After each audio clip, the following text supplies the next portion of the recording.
The wicked mother-in-law, in the small town of Ayatoro, nestled deep within the heart of Yorubaland, a wedding was the talk of the town. Adideo, the town's beloved teacher, was marrying his heart's desire, Ifeoluwa, a beautiful and kind-hearted woman from a nearby village. The whole town rejoiced, save for one person, Adideo's mother, Aya Adideo, who was known for her fierce nature and quick temper. Aya Adideo, or Mama as she was called by the villagers, was a woman of immense influence. A widow for nearly 2 decades, she had raised Adideo on her own, molding him into the respectable man he had become. However, her love for her son was possessive, and the idea of sharing him with another woman filled her with a quiet fury. From the moment Ifeoluwa entered the house as a bride, Mama's disdain was palpable. She criticized everything, from the way Ifeoluwa tied her gele to the way she cooked the family's meals. Adideo, oblivious to the brewing storm, often dismissed his mother's harsh words as mere old-age crankiness, leaving Ifeoluwa to bear the brunt of her wrath. Mama's torment was subtle at first, a snide remark here, a harsh critique there.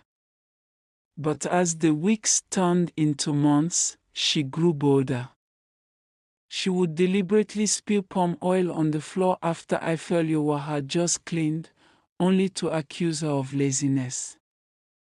She would give Ifeoluwa impossible tasks, then berate her for failing to complete them.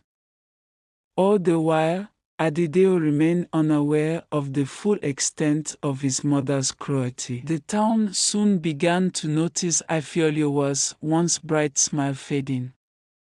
The spark in her eyes dimmed, and she became a shadow of the vibrant woman who had married Adideo.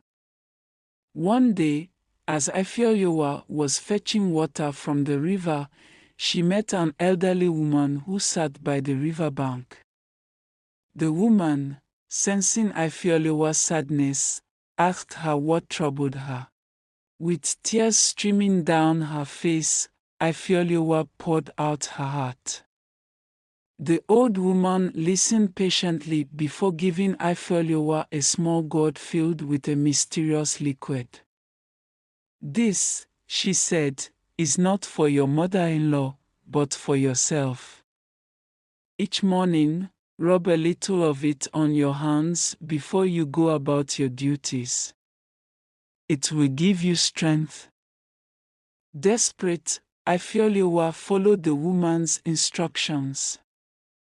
The next morning, she rubbed the liquid on her hands and began her chores. Miraculously, the task that had once seemed impossible now felt light. She completed her work with ease and grace, much to Mama's surprise. But the true magic of the gourd was yet to be revealed. Each time Mama tried to unleash her venom, her words faltered in her throat. Slowly, Mama's anger turned inward, and she became consumed with guilt. She could no longer bear to see Ifeoluwa's kindness and resilience without feeling the weight of her own cruelty. One evening, Mama called Ifeoluwa into her room. With tears in her eyes, she begged for forgiveness, confessing her jealousy and fear of losing her son. Ifeoluwa, with the same grace that had won Adideo's heart, forgave her mother-in-law. From that day forward, peace reigned in the household. And so, in the heart of Ayatoro, the story of the wicked mother-in-law who found redemption became a lesson in love, humility, and the strength of a good heart.